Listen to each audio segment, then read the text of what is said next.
Albert Einstein کے نام سے کون واقف نہیں؟ وہ 20ویں صدی کا سب سے بڑا ماہر طبیعیات سمجھا جاتا ہے۔ آئنسٹائن جرمنی کے شہر اولم میں 14 مارچ 1819 کو پیدا ہوا۔ آئیے اس کی زندگی کے چند خفیہ پہلوؤں پر نظر ڈالتے ہیں۔ 1910 کی دہائی کے اوائل میں اپنی بیوی ملیوا مارک سے تعلقات خراب ہونے کے بعد آئنسٹائن نے اپنے خاندان کو چھوڑا اور اپنی کزن ایلیسا کے ساتھ نئی زندگی کی ابتدا کرنے کی ٹھانی۔ کئی برس بعد 1919 میں آئنسٹائن اور ملیوا مارک کے مابین طلاق ہو گئی۔ علیحدگی کے معاہدے کے تحت آئنسٹائن نے اسے سالانہ وظیفہ اور نوبل انعام سے ملنے والی رقم دینے کا وعدہ کیا۔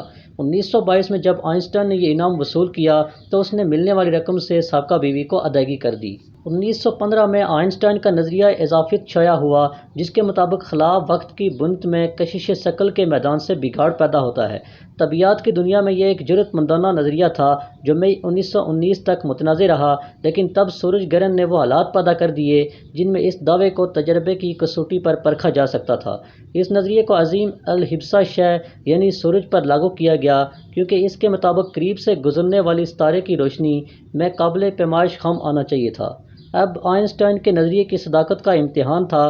برطانوی ماہر فلکیات آرتھر ایڈنگٹن نے مغربی افریقہ کے ساحل کا سفر کیا اور سورج گرہن کی تصاویر لیں۔ ان تصاویر کا تجزیہ کرنے پر اس نے تصدیق کی کہ سورج کی کشش ثقل سے روشنی کو تقریباً 1.7 آرک سیکنڈ کی خمیدگی ہے۔ اس خبر نے آئنسٹائن کو راتوں رات شہرت کی بلندیوں پر پہنچا دیا۔ اخبارات نے اسے سر آئزیک نیوٹن کا جانشین قرار دے دیا اور وہ دنیا بھر میں اپنے نظریات اور کائنات کے موضوع پر لیکچر دینے لگا۔ 1933 میں ہٹلر کے اقتدار میں آنے کے بعد آئنسٹائن نے برلن چھوڑا اور ریاست ہائے متحدہ امریکہ آ گیا۔ وہ نیو جرسی میں انسٹی ٹیوٹ آف ایڈوانس اسٹڈی سے منسلک ہو گیا۔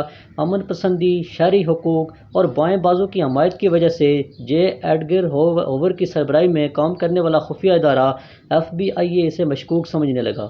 امریکہ آنے کے بعد اس خفیہ ادارے نے آئنسٹائن کی نگرانی شروع کر دی، جو 22 سال تک ہوتی رہی۔ زیورخ پولی ٹیکنیک یونیورسٹی میں دوران تعلیم آئنسٹائن کی ذہانت دوسروں پر عیاں ہو گئی تھی، لیکن اس کی باغیانہ شخصیت اور کلاسز کو چھوڑنے کی وجہ سے 1900 میں گریجویشن کرنے کے بعد کوئی اسے بطور استاد ملازمت دینے پر راضی نہیں تھا۔ ایک نوجوان ماہر طبیعت کی حیثیت سے آئنسٹائن 2 برس تک بطور استاد ملازمت تلاش کرتا رہا۔ اس کے بعد اس نے ایک اور ملازمت کر لی۔ آخر 1909 میں اسے مکمل پروفیسرشپ ملی، جس نے E=mc² اور نظریہ خصوصی اضافیت دونوں متعارف کروائے۔ 1930 کی دہائی کے اواخر میں آئنسٹائن کو خبر ملی کہ ان جرمن سائنسدان ایٹم بم بنانے کی راہ پر چل پڑے ہیں۔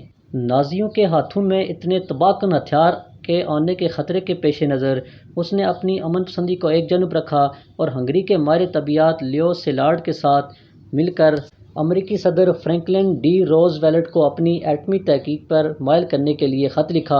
اس مقصد کے لیے بنائے گئے منصوبے منہان میں اگرچہ آئنسٹائن نے براہ راست حصہ نہیں لیا، لیکن ہیروشیما اور ناگاساکی پر ایٹمی حملوں کے بعد اسے ان ہتھیاروں کی پیداوار پر اپنے معمولی کردار پر بھی افسوس ہوا۔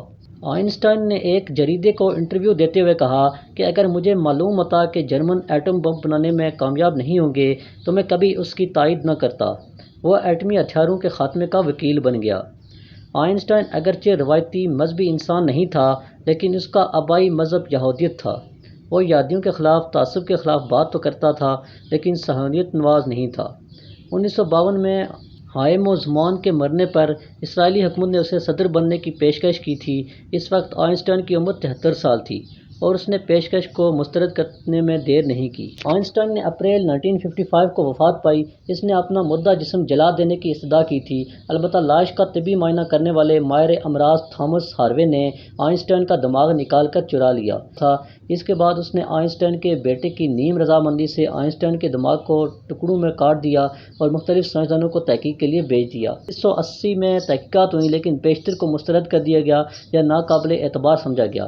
عام خیال ہے کہ آئنسٹائن بطور طالب علم ریاضی میں کمزور تھا اور فیل بھی ہوا تھا۔ اس مضمون میں کمزور طالب علموں کو ایسی خبر سے شاید سکون ملتا ہے، تاہم ریکارڈ سے پتہ چلتا ہے کہ آئنسٹائن نے ریاضی میں بہت اچھی کارکردگی کا مظاہرہ کیا۔ 15 برس کی عمر میں لازمی فوجی خدمات سے بچنے کے لیے اس نے جرمنی کو چھوڑا، لیکن تب تک اس کا شمار کلاس کے قابل طلباء میں ہوتا تھا۔ اسے ریاضی اور سائنس کے پیچیدہ تصورات کو سمجھنے میں مشکل نہیں ہوتی تھی۔ خبر میں دعویٰ کیا گیا کہ وہ ریاضی کے مضمون میں فیل ہو گیا تھا، تو آئنسٹائن نے اس کی تردید کی۔ آج کی ویڈیو میں آپ نے جانا مشہور سائنسدان آئنسٹائن کی زندگی کے کچھ خفیہ راز۔ امید آپ کو جان کر اچھا لگا ہوگا۔ اگر ویڈیو پسند آئی ہے تو چینل کو ضرور سبسکرائب کرتے جائیں اور کامنٹ سیکشن میں اپنی رائے کا اظہار ضرور کریں۔ حاضر ہوں گے کسی نئے ٹاپک اور نئی ویڈیو کے ساتھ، تب تک کے لیے اللہ حافظ۔